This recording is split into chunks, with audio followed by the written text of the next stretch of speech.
Hoy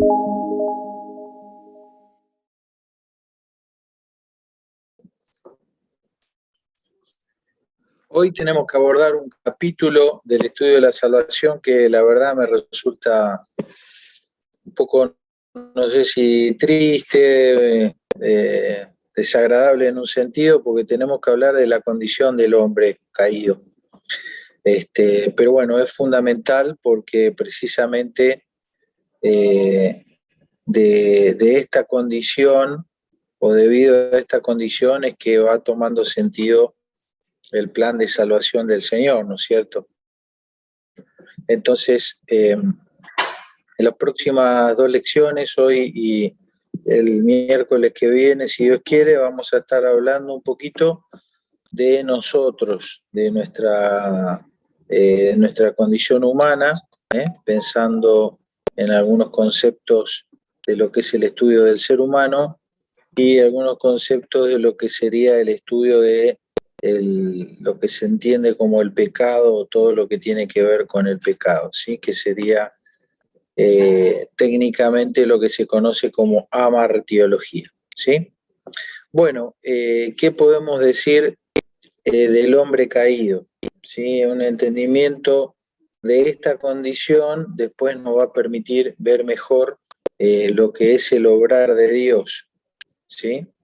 Entonces, y ver esa justicia de Dios o el obrar de Dios, lo vamos a poder comprender mejor cuando estemos bien conscientes de cuál es nuestra condición.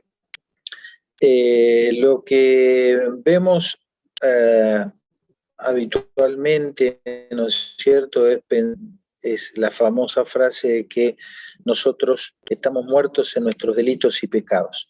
E indudablemente eso es una realidad porque la Biblia dice así, ¿no? Lo dice así en varios capítulos en varias citas que vamos a ir viendo. Pero, digamos, cuando tenemos que pensar en el concepto de muerte, estamos ante un problema, ¿no? Porque no tenemos una definición bíblica de muerte, ¿no? Paradójicamente, al igual que una definición bíblica de vida, ¿no? ¿Qué es la vida o qué es la muerte? Y de hecho, cuando empezamos a estudiar desde otras fuentes, ¿no?, de la filosofía, de las ciencias biológicas, aparecen diferentes formas de entender qué es un sujeto vivo o qué es un sujeto muerto, ¿no?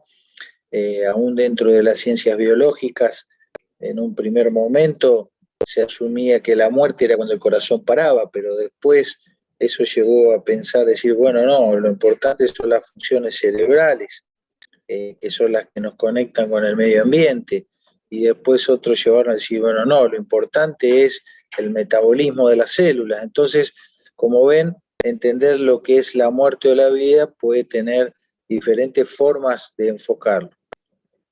Lo que nosotros vamos a hacer en el día de hoy es ver algunas características del hombre caído, ¿sí? Algunas características de este hombre, de este ser humano muerto en sus delitos y pecados. Lo primero que vemos, y es el primer versículo que vamos a leer, que muchos de ustedes ya conocen, si alguno lo tiene lo puede leer, es Romanos 6:23.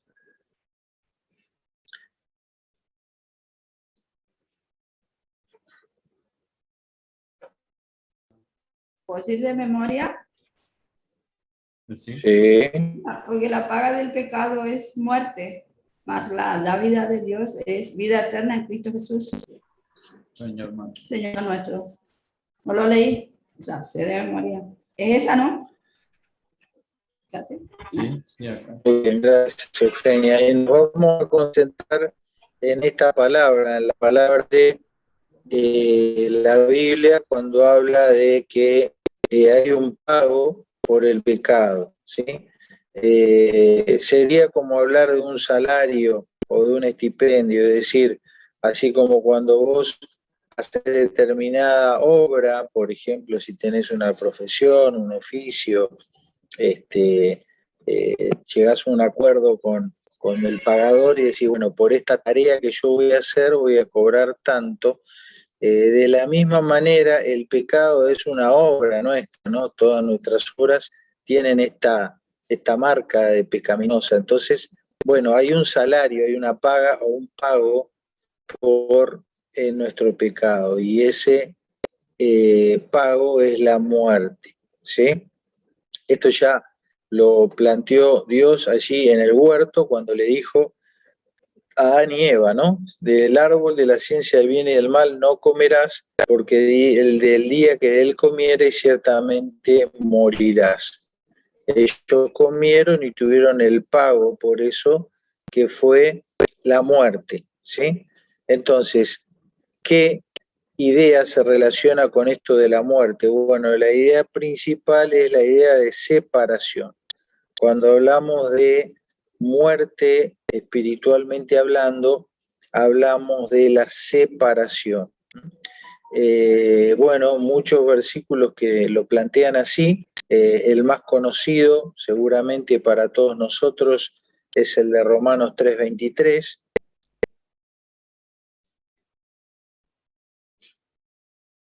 Que está por acá cerquita del que ya leímos, donde dice: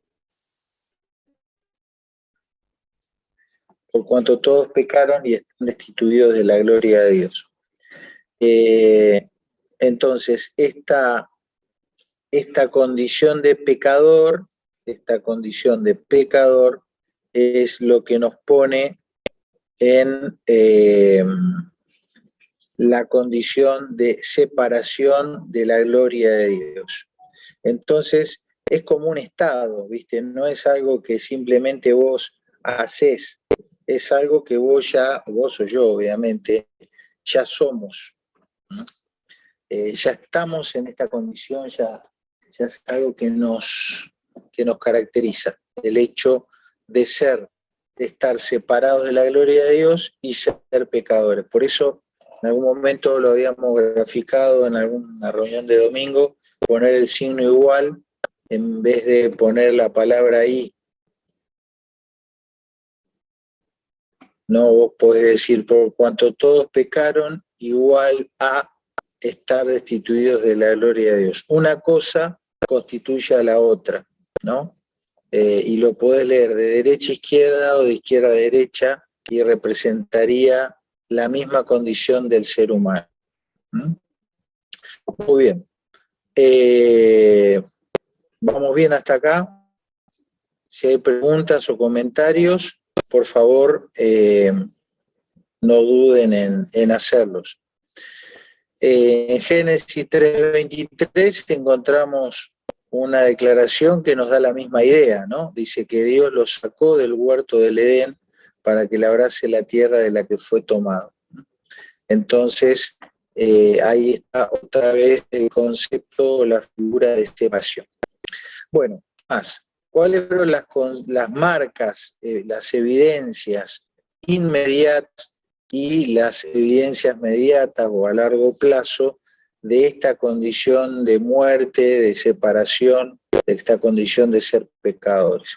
Bueno, lo primero que vemos ahí en Génesis 3:7, en este famoso diálogo de Adán con Dios, es cómo ellos se avergonzaron, se alienaron o se escondieron y establecieron una autodefensa. ¿Se acuerdan? Como Adán le echó la culpa a Eva y Eva le echó la culpa a la serpiente. Ninguno se hizo cargo de la desobediencia directa. Entonces, tres características muy evidentes de un pecador. Se avergüenza, se aísla o se separa o se esconde y se autodefiende, se excusa de alguna manera, ¿sí? Ya seguramente, si ustedes hacen memoria de algún hecho puntual de la vida de ustedes, como yo de la mía, podemos dar fe, ¿no? De que el patrón sigue replicándose en nosotros. en nosotros. Bien, ¿y cuáles fueron otros efectos que fueron apareciendo? Bueno, fíjense cómo en el caso de Adán, él no murió físicamente ese día, tuvo esa muerte en el sentido de separación de Dios, pero Adán vivió 800 y pico de años, entonces la muerte física, la destrucción corporal vino tiempo después, por eso no fue un efecto inmediato.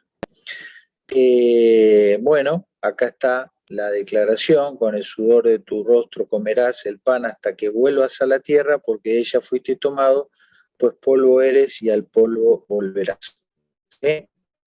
En el Salmo 90:10, a ver si lo podemos leer, así vamos agregando citas.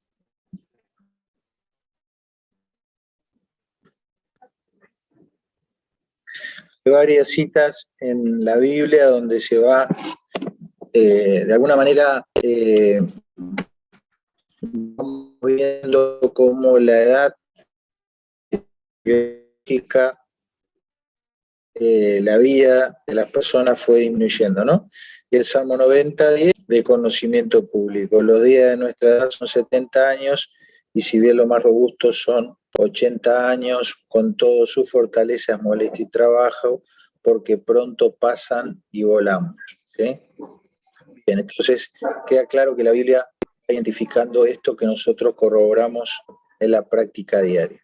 Otro efecto inmediato fue el destierro del Edén, y algo que ya habíamos mencionado en algún otro estudio, creo que el de Hebreos, la degradación de la creación, ¿sí? Que si bien esto no nos afecta a nosotros por ser parte de la creación y por estar en un ecosistema creado por Dios.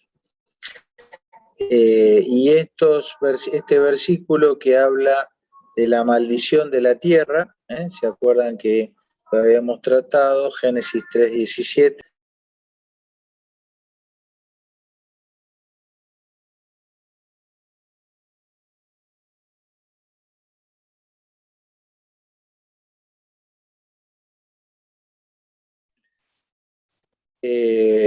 Y el hombre dijo: por cuanto obedeciste a la voz de tu mujer y comiste del árbol que te mandé diciendo no comerás de él, maldita será la tierra por tu causa, con dolor comerás de ella todos los días de tu vida.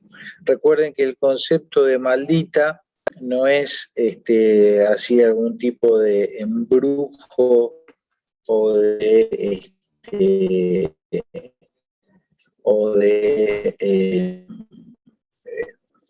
accionar palabras, ¿sí? Que es más o menos como hoy en día se entiende. Etimológicamente, maldita significa algo que es degradado o algo que es separado de. Entonces, la tierra indudablemente fue degradada en su gloria, en su esplendor, en todo. ¿Por qué? Porque, bueno, debía ser el hábitat para un hombre caído, ¿sí? No tenemos idea cómo fue esa creación perfecta que Dios hizo y en la cual vivió Adán y Eva antes de la caída, pero indudablemente era muy distinta de este planeta Tierra al que nosotros, como nosotros lo conocemos hoy. Y bueno, imagínense si encontramos en la naturaleza bellezas, ¿no?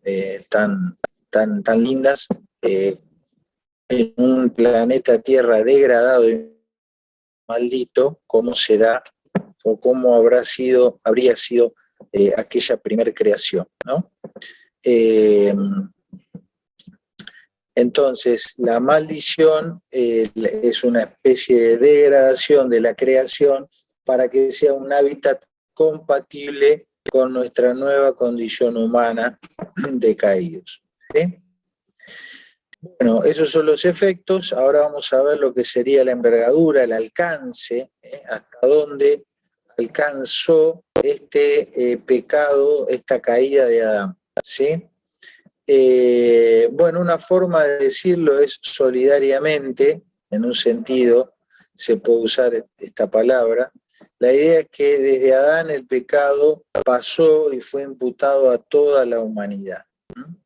Acá uno puede decir, bueno, ¿yo qué culpa tengo del pecado de Adán? Nosotros tendríamos que pensarlo para que nos quede por ahí un poco más claro, es que algo falló, algo se rompió estructuralmente en Adán. ¿Sí? Adán quedó, al igual que la tierra, degradado, maldito, quedó un fallo en él, ¿no? Y ese fallo es el que nosotros vamos heredando.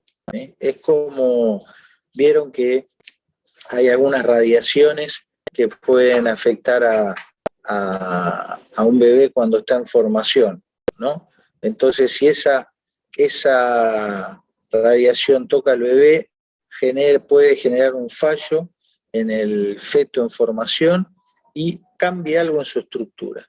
Cambia algo en su estructura y eso se manifiesta de diferentes maneras, alguna malformación, algún mal funcionamiento.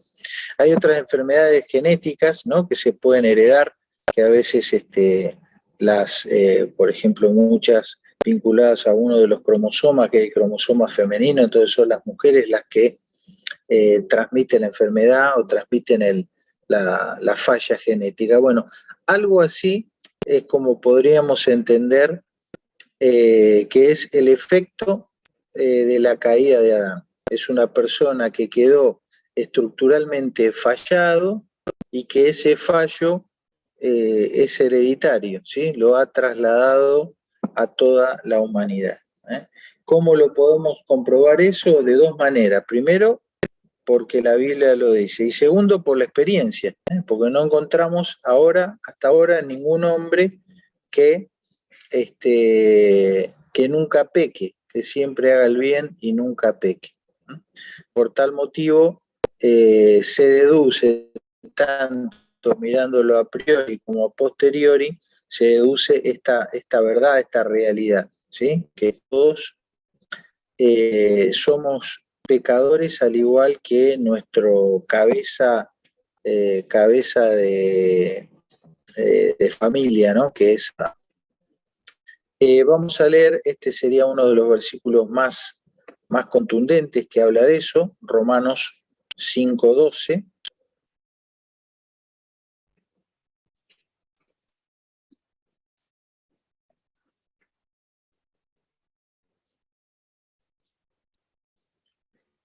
Acá Romanos 5, en estos versículos, el apóstol Pablo va a hacer un énfasis en lo que es la obra de Cristo.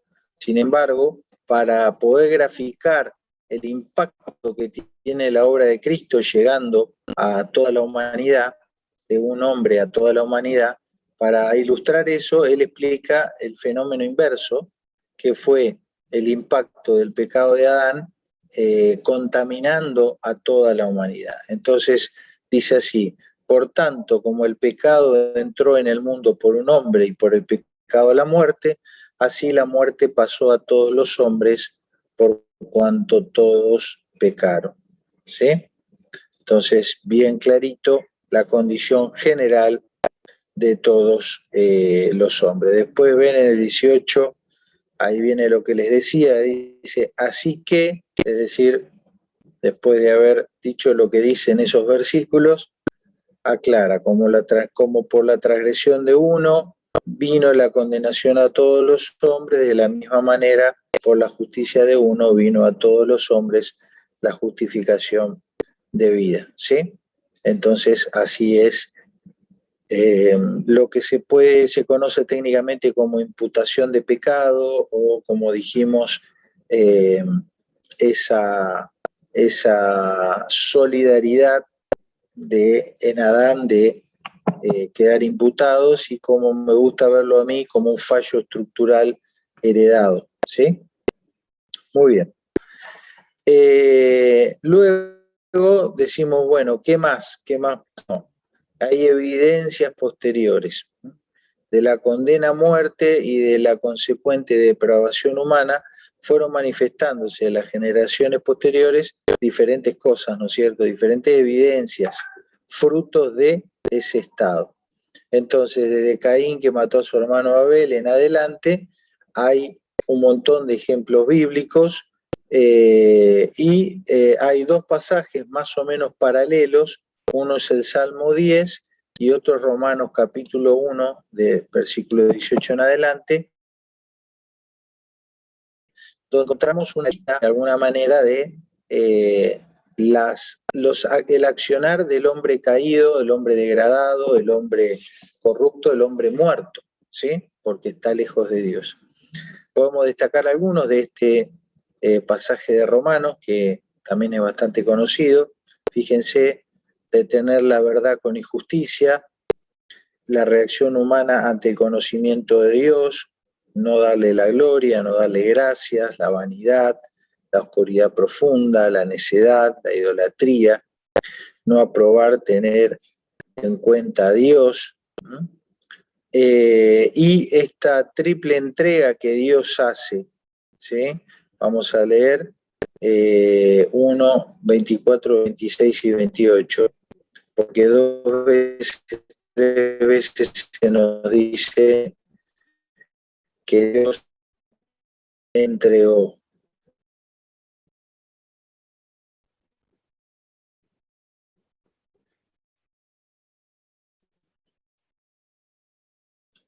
Por lo cual Dios también los entregó a la inmundicia, a la concupiscencia, que serían las pasiones internas de sus corazones, de modo que deshonraron para sí sus propios cuerpos. En el 26 vuelve a decir lo mismo: Dios se entregó a pasiones vergonzosas, ¿sí? Ahí habla de lo que sería el homosexualismo, el lesbianismo. Y en el 28 me parece que lo vuelve a decir: como ellos no aprobaron tener en cuenta a Dios, Dios los entregó a una mente reprobada, ¿sí?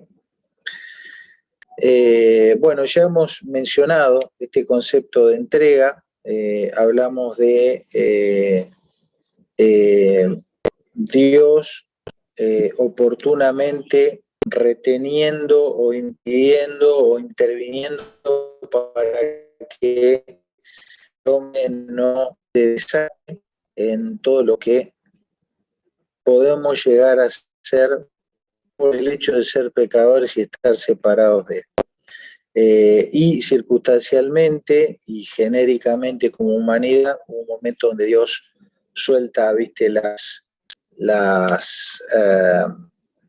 riendas y da lugar para que el hombre muchas veces manifieste lo que... No siempre, otras veces Dios detiene la mano, sobre todo cuando hay algún propósito particular en relación con su pueblo. ¿Se acuerdan que habíamos hablado con el caso del faraón?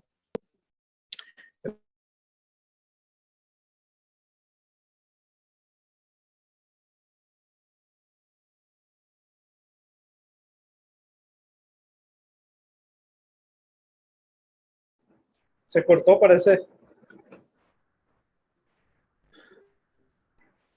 Sí, se cortó. Se cortó Román. Román se fue. Quedó congelado. No, ahora se fue. Sí. Me fui y volví. ¿Me Ahí escuchan? Sí, yo la veía a Bebi hablando con Marino. Digo, ¿cómo hablan? ¿Cómo le habla al oído? Y era que estaba la imagen congelada. Bueno, no tengo idea dónde me quedé, me parece que estaba hablando solo como los locos. Pero decía que, me dicen si esto ya lo dije, que la triple entrega que leí en Romanos, que Dios entrega al hombre, a sus pasiones, a su mente reprobada, no es que Dios está generando eso, sino que eso ya es parte de la condición nuestra y que ocasionalmente Dios puede incluso frenar ese accionar nuestro en casos puntuales. Habíamos puesto como modelo, como paradigma, el caso de Faraón, un hombre que no tenía nadie por encima de sí, era dueño y de las vidas de todas las personas que estaban bajo su gobierno. Y el único que podía refrenar las pasiones de Faraón era Dios, ¿no? Por ejemplo, las pasiones de Faraón, que habría querido eliminar a Moisés o al pueblo de Israel muchas veces, ¿no? Sin embargo, Dios en sus propósitos lo retuvo ahí hasta que llegó el momento en que se tenían que cumplir los juicios y Faraón tenía que realmente ver quién era ese Dios, ese Jehová, quien él había desafiado. Y bueno, ahí Dios suelta las amarras de la nave de Faraón, que tenía ya un rumbo determinado por Faraón mismo al cual ir, que era la soberbia y el hacer frente a Dios, ¿sí? Entonces, a veces lo que vemos es que en realidad Dios permite que se evidencie con mucha claridad lo que ya hay dispuesto en el corazón humano, ¿sí? Yo tengo tal vez en mi interior, bueno, ahora gozo al igual que ustedes de la morada del Espíritu Santo, pero hablemos de una persona que no tiene al Señor en su corazón.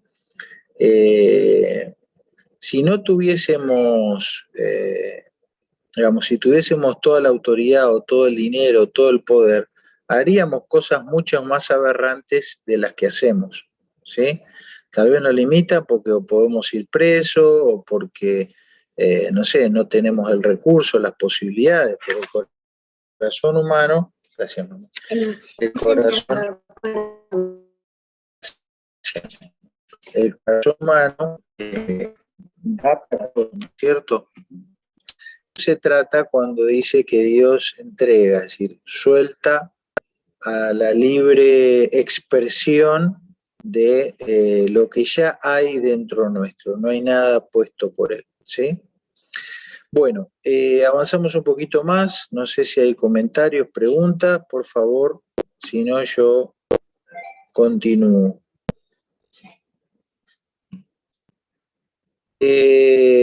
Bueno, y el versículo 32, ¿no? Hay complacencia en el pecado.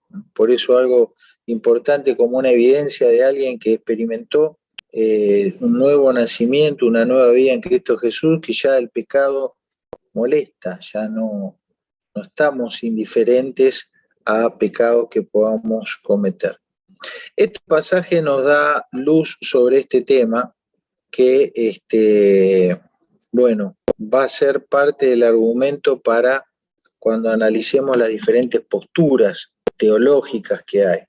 Este pasaje nos dice que estas personas, o sea, el ser humano, como un pecador, como alguien que vive separado de Dios, igualmente tiene un conocimiento de Dios.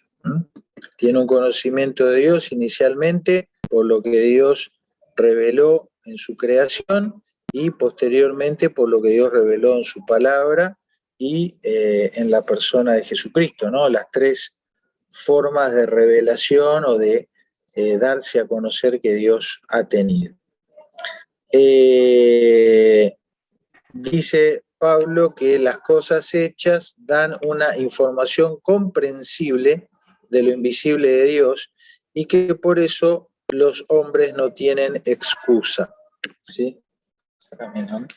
Los hombres no tienen excusa, ¿sí? Y el versículo 32 de este capítulo 1 de Romanos dice que hay entendimiento del juicio de Dios, ¿sí? Hay entendimiento del juicio de Dios. Son datos importantes, ¿no? Porque con todo esto, después, cuando vemos la severidad de la condena y demás, bueno, esa severidad está en función de la gravedad de nuestra condición de pecadores y de los agravantes, ¿sí?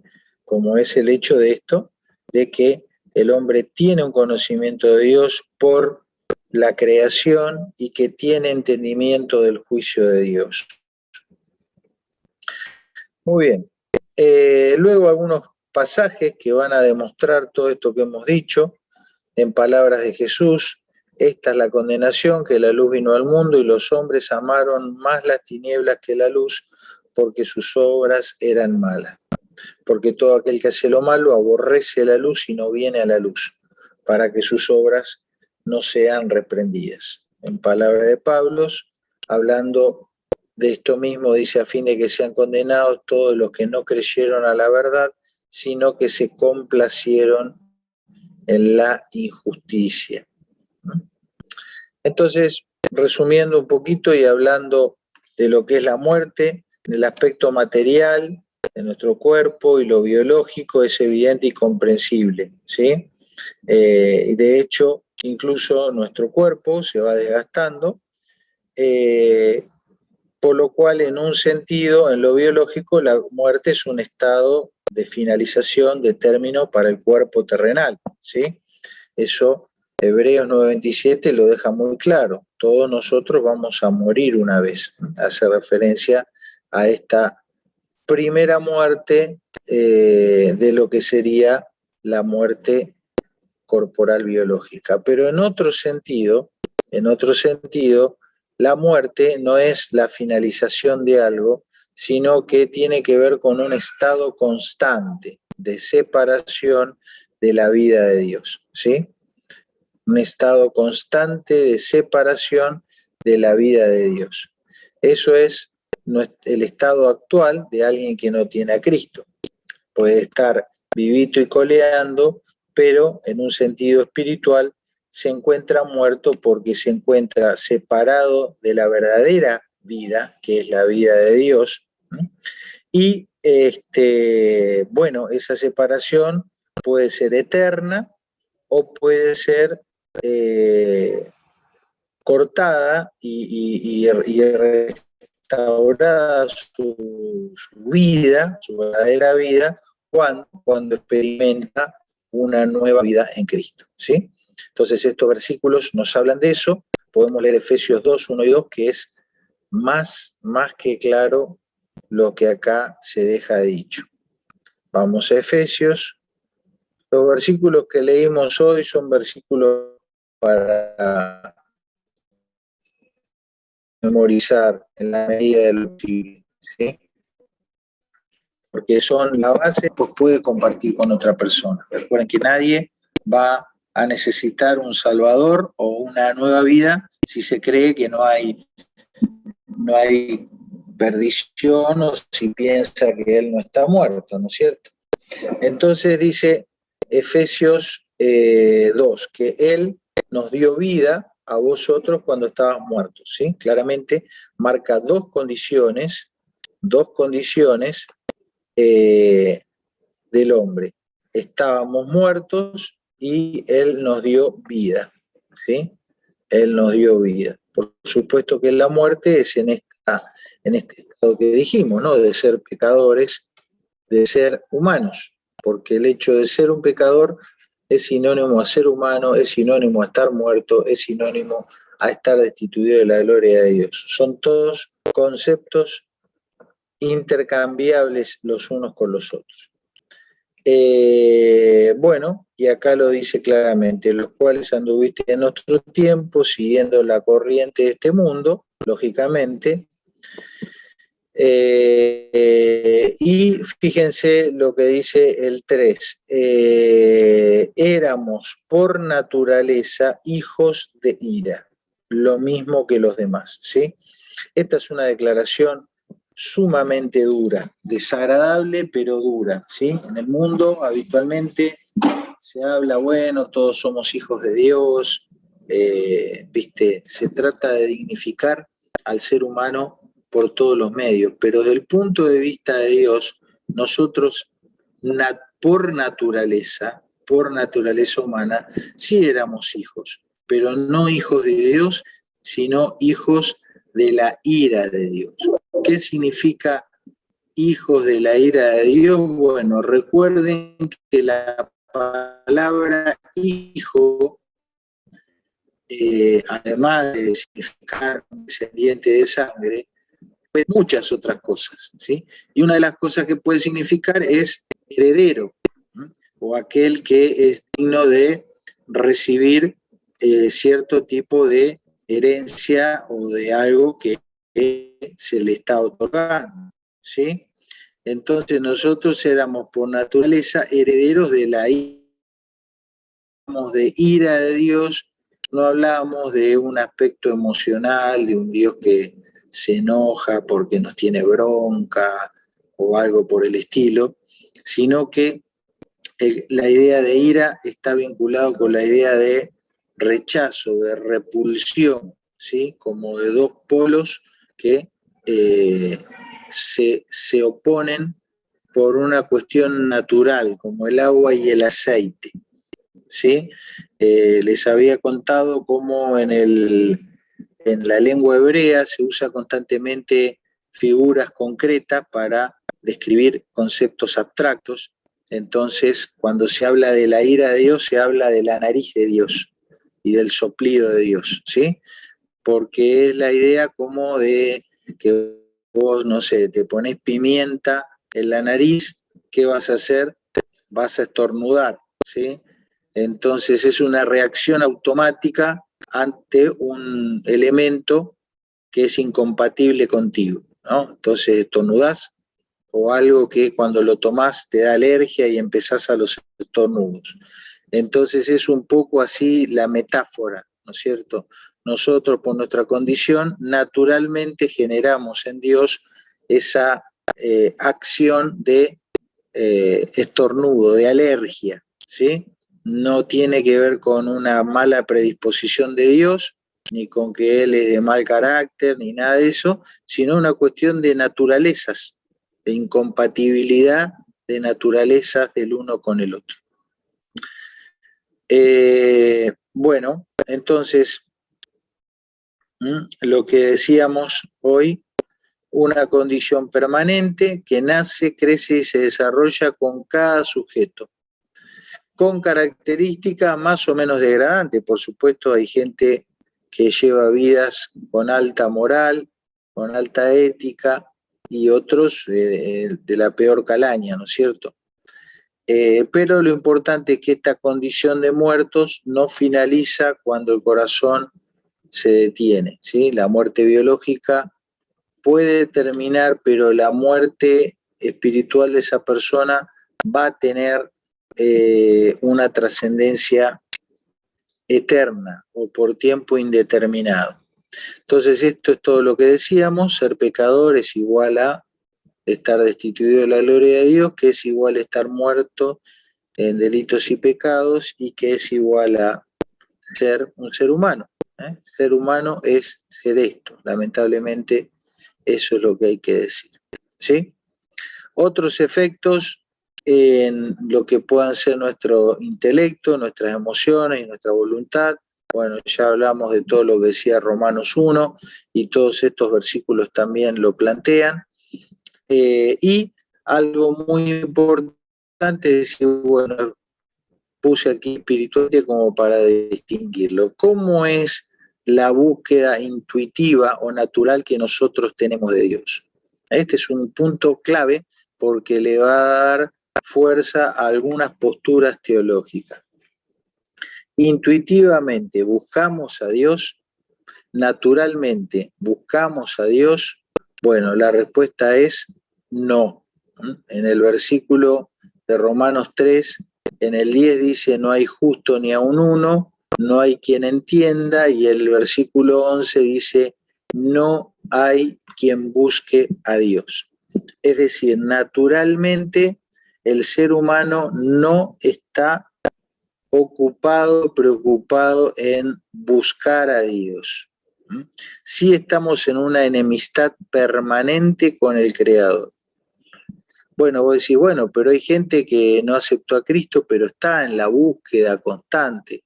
Bueno, eso va a ser tema de análisis. ¿Cómo es eso de la búsqueda? ¿Nosotros le buscamos a Dios o Dios nos llama y nos atrae hacia Él? Va a ser tema de otro análisis.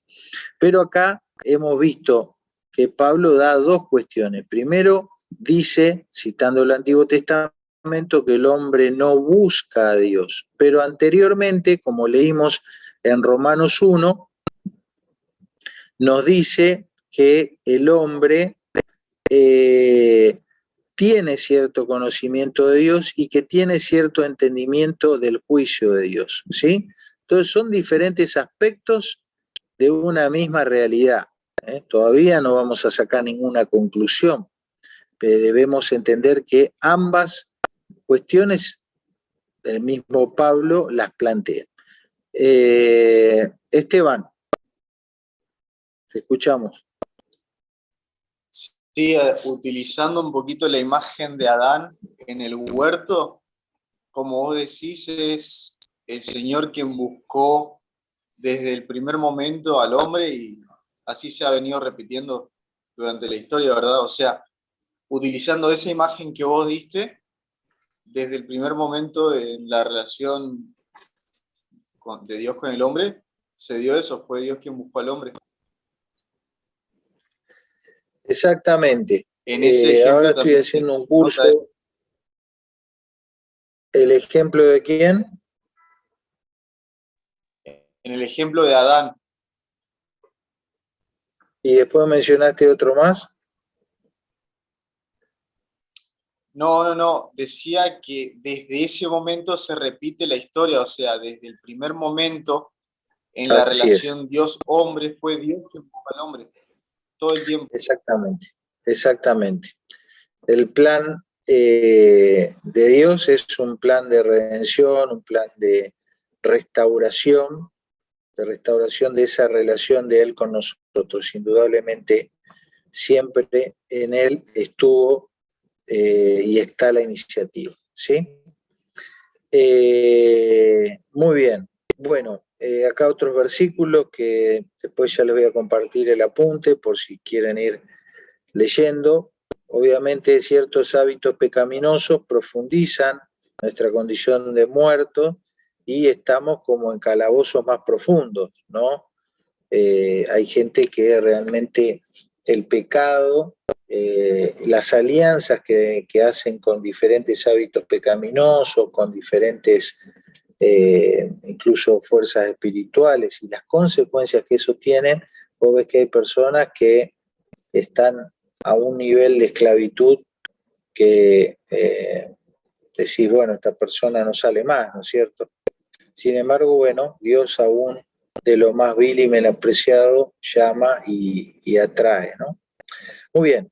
En cuanto al aspecto judicial de este estado decaído del ser humano, hay algunos vestigios ya en el Antiguo Testamento, si bien no mucho, ¿sí?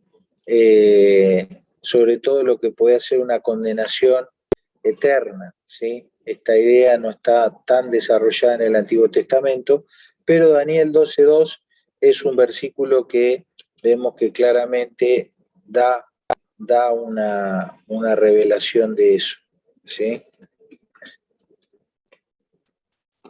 Fíjense cómo dice,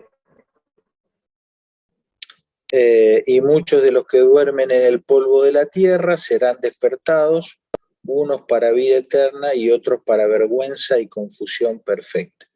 Este es uno de los versículos más elocuentes del Antiguo Testamento que hace referencia a una resurrección y a un juicio posterior a la resurrección, ¿sí?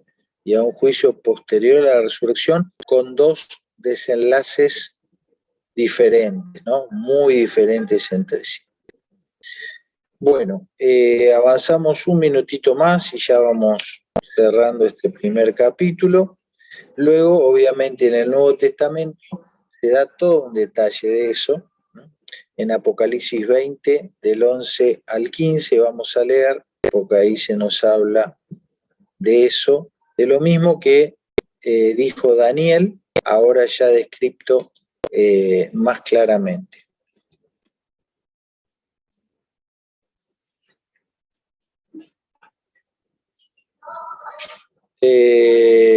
Y vi un gran trono blanco y al que estaba sentado en él, de delante del cual huyeron la tierra y el cielo, y ningún lugar se encontró para ellos. Y vi a los muertos, grandes y pequeños, de pie delante de Dios, y los libros fueron abiertos. y otro libro fue abierto, el cual es el libro de la vida. Y fueron juzgados los muertos por las cosas que están escritas en los libros según sus obras. Y el mar entregó sus muertos que había en él, y la muerte y el Hades entregaron sus muertos que había en ellos, y fueron juzgados cada uno según sus obras. Y la muerte y el Hades fueron lanzados al lago de fuego. Esta es la muerte segunda, y el que no se halló inscrito en el libro de la vida fue lanzado al lago de fuego. ¿Sí? Esta es la descripción en el Apocalipsis del juicio final. Entonces observamos genéricamente que va a haber una resurrección, acá lo dice claramente, el mar entregó a sus muertos, que va a haber un juicio, que en ese juicio va a haber indiscriminado, ¿no? Grandes y pequeños. Va a haber un juicio de pie delante de Dios, que en ese juicio va a haber una fuente argumentativa, que son los libros. ¿Qué son estos libros? Bueno, acá nos describen, hay uno que es el libro de la vida, donde en otro pasaje se nos habla de la inscripción de nombres de personas que están en el libro de la vida y otros que no. Y es lo que dice la última parte, ¿no? El que no se halló inscrito en el libro de la vida fue condenado. Después se habla de otro libro, las cosas que estaban en los libros según sus obras. Entonces ven que va a haber el libro de la vida, que tiene inscritos los nombres de los que han de ser salvos.